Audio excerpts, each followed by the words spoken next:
Assalamualaikum warahmatullahi wabarakatuh. Jumpa lagi bersama saya di Paradigma 45. Yang satu ini harus viral dan cepat sampai kepada mereka-mereka yang mengaku sebagai Ba'lawi atau Rabito Alawiyah yang mengaku-ngaku sebagai cucu Nabi. Karena yang satu ini merupakan peringatan keras dari Kiai Haji Abdul Rozak. Beliau adalah pengurus besar forum komunikasi Zuriat Wali Songo yang ada di Indonesia. Ini merupakan warning dan peringatan untuk para habaib dan kelompok Rabito Alawiyah yang dimana ini merupakan saran dan masukan untuk mereka dan merupakan lagi-lagi adalah peringatan keras. Mudah-mudahan ini cepat sampai kepada Habib Lutfi Assegaf, Bahar bin Smith dan imam besar mereka yaitu Habib Rizik Sihab yang kemudian hari ini mengaku-ngaku sebagai cucu Nabi. Ayo langsung saja kita saksikan dengan seksama saudara-saudara. Harus diviralkan. Kalau saya mah tidak yakin kalau mereka akan legowo ya. Sebab legowo itu membutuhkan kekosongan hati, membutuhkan kebesaran jiwa. Sampai hari ini saya tidak melihat rata-rata para habaib itu orang yang legowo, tidak melihat saya. Karena apa? Mungkin bisa jadi mereka sudah terlalu lama dinenabu dengan kenangan-kenangan indah masa lalu. Karena dari tadinya yang dibangun adalah tentang kita ini adalah dzurriyyah Nabi. Sehingga setiap berbicara Ahlul Bait merasa dirinya adalah orang yang paling dzurriyyahnya. Kan begitu. Betul tidak? Apa yang terjadi kemudian? Memanfaatkan agama untuk kepentingan-kepentingan mereka. Yang saya khawatirkan justru terjadi pencucian otak kepada orang-orang yang kosong model kita begini, dengan menggunakan doktrin-doktrin atau pembelokan hadis yang berkaitan tentang dzurriyyah Nabi Shallallahu Alaihi Wasallam. Kemudian apa yang dibangun narasinya? Yang dibangun narasinya itu begini nih. Barang siapa meragukan tentang dzurriyyah Nabi, tidak percaya, memutuskan, maka dia tidak percaya adanya aulia Allah, yaitu para wali-wali Allah, yaitu para kekasih-kekasihnya Allah. Nah, barang siapa tidak percaya kepada aulia Allah, maka dia tidak percaya kepada kebesarannya Allah. Atau bahasa yang sejenis lah ya, barang siapa tidak percaya kebesaran Allah, maka dia berarti menolak, berarti dia bermusuhan atau memusuhi Allah. Barang siapa memusuhi Allah, maka dia seolah-olah mengajak perang. Yang diajak perang Allah lagi. Begini nih yang saya khawatirkan. Apa yang terjadi? Ya kelompok-kelompok. Orang-orang kosong model kita zaman dahulu kan kalau sudah didoktrin begini kan kelompok-kelompok. Sudah tidak bisa bergerak dan berkutik. Apa yang terjadi kemudian? Kita anggap sebesar apapun kesalahan oknum-oknum habaib itu, kita anggap seperti dimaksum oleh Allah. Padahal tidak ada yang dimaksum kecuali Allah Subhanahu wa Ta'ala. Dan yang sampai hari terjadi adalah kemudian timbullah perilaku kesemena-menaan daripada oknum-oknum habaib. Kan begitu. Dan yang paling tidak mengenakan adalah ketika mereka menggunakan narasi dan doktrin-doktrin seperti begini. Dari zaman dahulu, para alim, para ulama, guru-guru kita, dari mulai Mbah Syekh Nawawi Banten, kan begitu biasanya. Dari Hadratus Syekh wa Khalil Mangkala, dari Hadratus Syekh wa Hasim Asy'ari, dari Hadratus Syekh Bahmun Sarang. Kan biasanya begitu yang dipakai, yang digunakan nama-nama kebesaran guru-guru kita, yang kalau kita mendengarnya sudah kelompok-kelompok gitu. Tidak ada mereka yang berani untuk mengoreksi nasab para habaib. Ini orang baru kemarin 1, 2, 3. Sudah berani mengoreksi nasab habaib. Kata-kata itu didengar oleh orang-orang yang polos model kita. Apa yang terjadi adalah su'udzon, prasangka buruk, seolah-olah kiai-kiai yang meragukan nasab mereka adalah kiai-kiai yang suul adab kepada guru-gurunya. Betul tidak?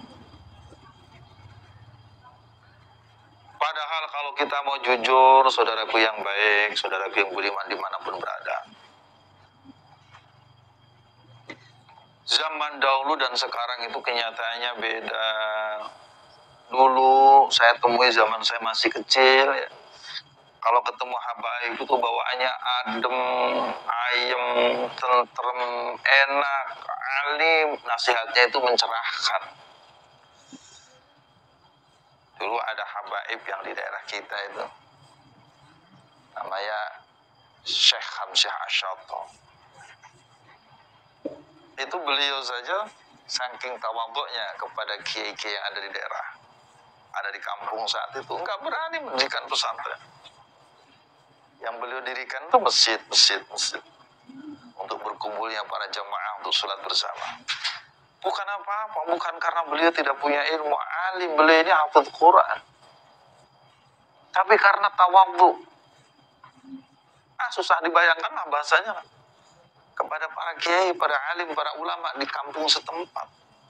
Apa yang terjadi? Para kiai, para alim, para ulama di kampung atau di daerah dimanapun berada itu, mereka itu punya prinsip ketawadhuan itu menjadikan hati kita meleleh dan harus dibalas dengan ketawadhuan yang sama, sehingga tidak ada alasan bagi mereka untuk mengingkari tentang nasab mereka. Ditambah lagi dengan sukhrah wal ifadhah, mereka sudah meyakini masyhurnya, mereka sudah berhusnudzon masyhurnya mereka itu adalah orang-orang yang alim, yang tawadhu, adalah pantas sebagai dzurriyyah Nabi Shallallahu Alaihi Wasallam. Tapi yang sekarang terjadi kan beda. Mengaku dzurriyyah Nabi, congkaknya melebihi kecongkaan yang paling congkak. Akhlaknya tidak terjaga, lisannya menyakitkan hati, tutur katanya memprovokasi. Tidak enak diomongin lah. Kan semua bisa melihat sendiri itu yang ada di YouTube. Apa yang kemudian terjadi? Ulama-ulama kiwari, ulama-ulama zaman sekarang kan bertanya-tanya, apa benar sih orang model begini ini dzurriyyah Nabi? Ditambah lagi dengan masalah pernasaban itu sudah ada sejak dari zaman bahula. Sudah ratusan tahun, bahkan ribuan tahun yang lalu. Akhirnya para ulama-ulama yang punya keberanian dan alim ulama punya ilmu inilah, mereka membuka kembali kitab nasab dan benar ditemukan bahwasanya dzurriyyah Sayyid Ahmad bin Isa tidak ada ditemukan di kitab-kitab yang tahunnya mendekati tahun saat itu adanya seorang putra beliau yang disebut sebagai Ubaidillah atau disebut sebagai Abdullah.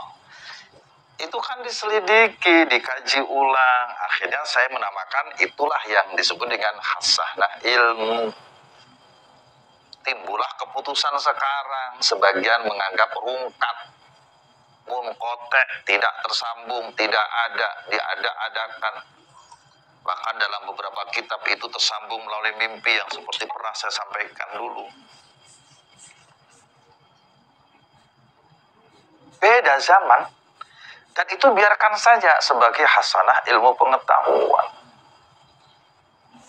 Maka yang lebih bagus adalah jika memang ada orang yang merasa dirugikan atas kajian-kajian yang ada, anggap saja kajian Kiai Imaduddin, maka mestinya dia sanggah dengan ilmu, atau kalau tidak ya sudah saja laporkan Kiai Imaduddin ke kantor polisi. Itu yang saya tunggu-tunggu dari dulu. Makanya maaf ya, Kemarin itu ketika ada surat somasi ya, saya pernah dengar katanya ada orang yang aktivis nasab yang disomasi itu, saya senangnya minta ampun. Sampai teman saya mau syukuran, mau nyembelih mentok. Ya karena memang permasalahan ini harus diselesaikan kedua tempat. Satu, di pengadilan. Dan itu pintu masuknya saya anggap dari somasi tadi. Tapi hanya kuciwa, kecoa. Apa kecoanya?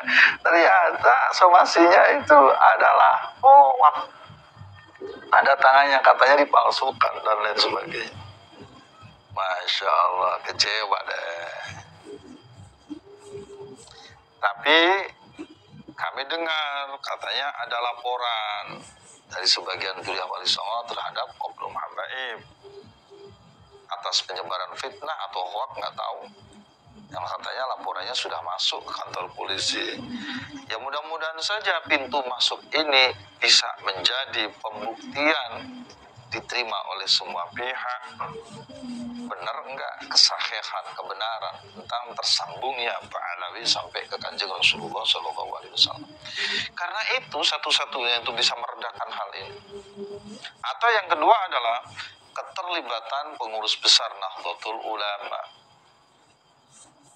Jadikan ini bahan kajian Bahdul Masail, undang para alim, para ulama yang ahli nasab, ahli sejarah, khusus tarikh Islam, lalu adakan kajian di situ.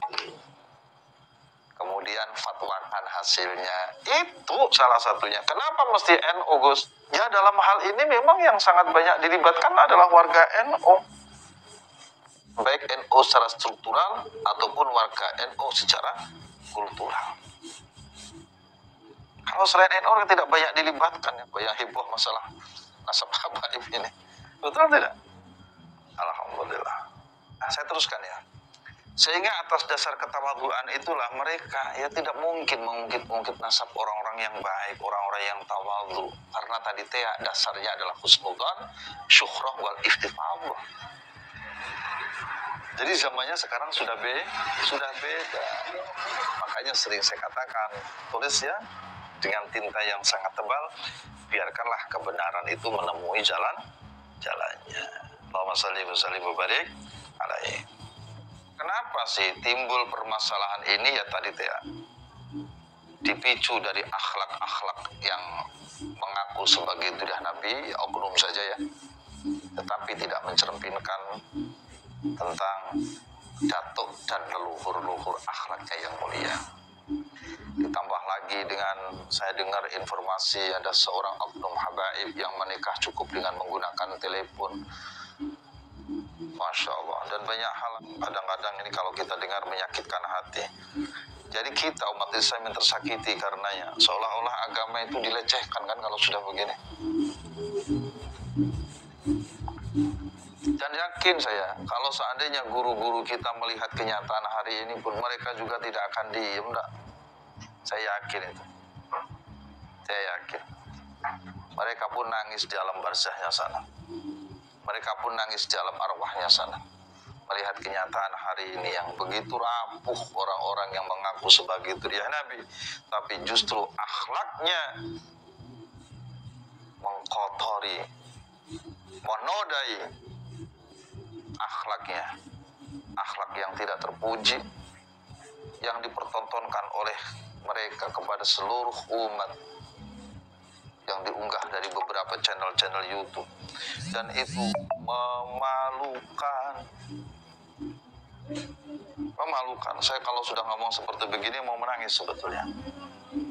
Nah, saudara yang budiman yang dirahmati oleh Allah Subhanahu wa Ta'ala, saya bersyukur kepada Allah. Akhirnya Allah membuka jalan kepada kita semua, bil khusus melalui lisan, melalui ilmunya Kiai Maduddin, untuk berani menyelidiki, mempertegas, menanyakan kesahihan nasab mereka sampai kepada Rasulullah SAW.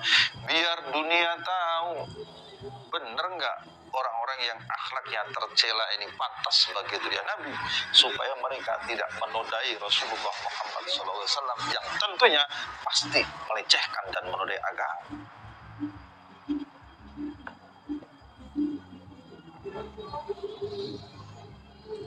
Bisa dipahami ya? Sehingga kalau sudah mengadakan kajian dengan tiga, saya lihat nih ada tiga kajian yang utama. Satu dari ilmu nasab, ilmu sejarah, dan yang ketiga dari ilmu DNA. Lah kok yang begini-begini ini ada orang nyeletuk, udah kita mubahalah. Ini orang makan kecubung dari mana ini? Ini orang kesambet dari mana ini? Mereka tidak paham tentang kaidah-kaidah dan dasar-dasar mubahalah, ujuk-ujuk mengajak mubahalah. Akang, ya, Ujang, ini bukan masalah mubahalah. Ini masalah ilmu, bukan fitnah. Jika memang ada yang merasa dirugikan, tidak terima, maka dua hal tadi lakukan. Satu, laporkan Kiai Imad kepada polisi. Atau yang kedua, minta supaya orang-orang yang dirugikan ini membuktikan kebenarannya, membantah apa yang dilakukan oleh Kiai Imad, baik di forum-forum resmi ataupun di tempat-tempat lain. Tetapi jangan provokasi, jangan kira-kira mencuci otak orang sehingga timbul kalimatnya adalah kalimat mereka memfitnah, mereka memecah belah umat. Justru yang memecah belah umat adalah mereka yang ketika dikritisi, diragukan kebenarannya, mereka diam saja. Kenapa yang dimaksud dengan diam aja? Kan ini jelas sasarannya adalah Rabithah Alawiyah sebagai organisasi para habaib Dzurriyyah Ba'alawi yang ada di Indonesia. Mestinya RA yang harus menginisiasi ketemu dengan Kiai Imad, sebab hakul yakin yang paling dirugikan di sini adalah RA, bukan pribadi-pribadi, apalagi ini para muhibin. Nah, saudaraku yang baik, kami tidak akan memanjang cerita ini, karena sebetulnya kami hadir silaturahim hari ini bukan ingin membahas itu. Kami hanya ingin membahas tentang beberapa poin yang kami tulis, yang intinya adalah sebagai hamba-hamba Allah yang masih memiliki kultur adat ketimuran, sehingga masih memiliki rasa, agama, dan tabiat serta budaya-budaya mulia. Sebagian dari saudara-saudara kami menyebut dengan belak-belakan bahwasanya nasab Ba'alawi munqati, rungkat, putus. Akan tetapi kami tetap menyatakan atas dasar keputusan bersama dari Kutraswala Pertemuan Benda Kerep bahwasanya nasab Ba'alawi sampai hari ini masih tetap mukhtalafun fih, dengan catatan sebagai berikut. Tolong diperhatikan nggih, nyuwun sewu. Satu, sambil menunggu musyawarah lanjutan dari episode berikutnya pertemuan di Benda Kerep yang sudah berjalan beberapa waktu lalu. Kenapa kami tidak sebutkan pertemuan Banten kemarin? Sebab pertemuan Banten ini kami rasa hambar. Hambar itu tidak memutuskan apa-apa yang kami anggap penting, tidak sebagaimana cerminan dari judul acaranya. Maka nyun sewu, kami tidak mempertimbangkan keputusan yang ada di Banten. Nyun sewu nggih, Gus, dan juga seluruh saudara-saudaraku yang ada di sana.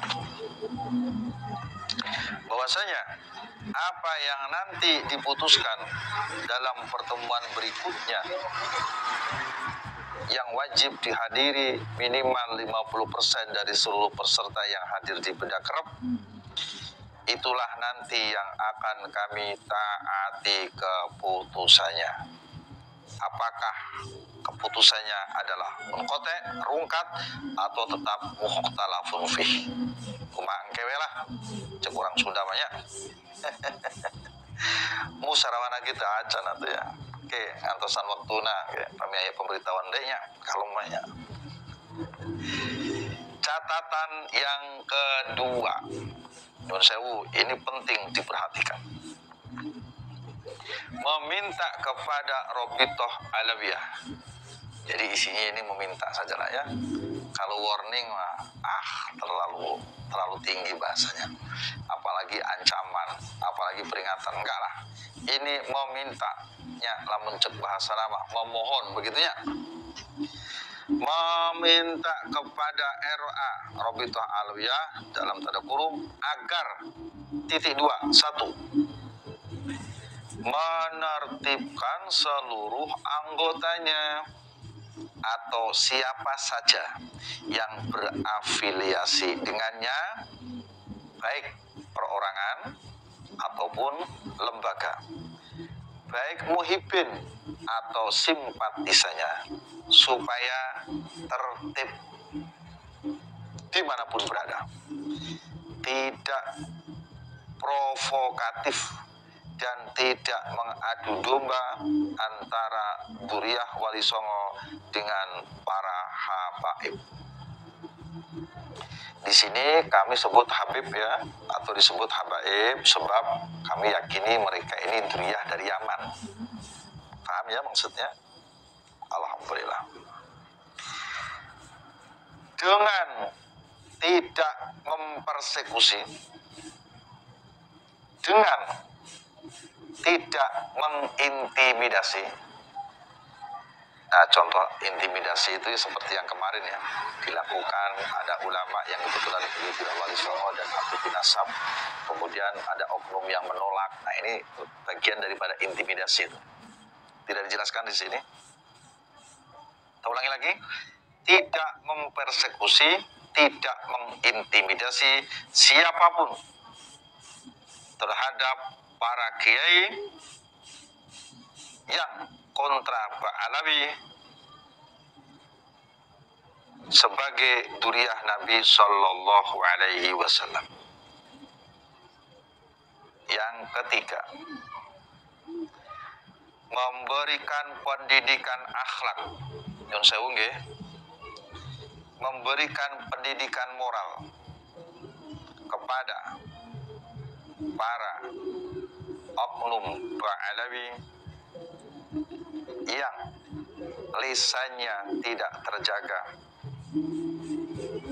akhlaknya tidak terjaga, tutur katanya menyakitkan, meresahkan, merendahkan para kiai dan masyarakat pribumi. Nyun Sewu, tolong diperhatikan ya. Kami berharap catatan-catatan ini sampai kepada beliau ya, yang kita maksud tentunya. Yang keempat, meminta dengan hormat kepada Robitoh Alawiyah agar melakukan seleksi, ya mungkin semacam screening ya, kepada para oknum-oknum habaib yang hendak beraktivitas di dalam dunia dakwah dan ceramah atas ilmunya, untuk dikoreksi, diperbaiki ulang agar kajian-kajian di dalam dakwah dan ceramahnya bisa berbobot dan tidak bercerita tentang halu dan doktrin-doktrin yang menjauhkan umat dari akidah. Yang kelima, menghentikan memutarbalikkan sejarah bangsa hingga pendustaan terhadap makam-makam keramat yang ada. Yang keenam, membantu menciptakan perdamaian, kedamaian, ketentraman, dan kenyamanan di bumi pertiwi ini, yakni NKRI, Negara Kesatuan Republik Indonesia, dalam segala tindak tanduk dan segala upaya. Mohon kepada RA agar ini diperhatikan dalam tempo yang sesingkat-singkatnya. Kami sangat berharap semoga momentum Rabiul Awal ini bisa menjadi momentum perbaikan diri bagi semuanya. Sebab, ya, jika apa yang kami sampaikan ini tidak diperhatikan, maka dengan segala hormat dan sangat menyesal, kami dengan atau tanpa musyawarah berikutnya dari kelanjutan musyawarah Kutraswala Benda Kerep, status mukhtalafun fih atas nasab Alawi sampai kepada Kanjeng Rasulullah SAW akan kami tinjau ulang kembali dengan mempertimbangkan 3 hal yang seperti Kiai Maduddin sampaikan, yaitu dasar dari kitab nasab, sejarah, dan DNA. Demikian kami sampaikan, semoga bermanfaat. Selamat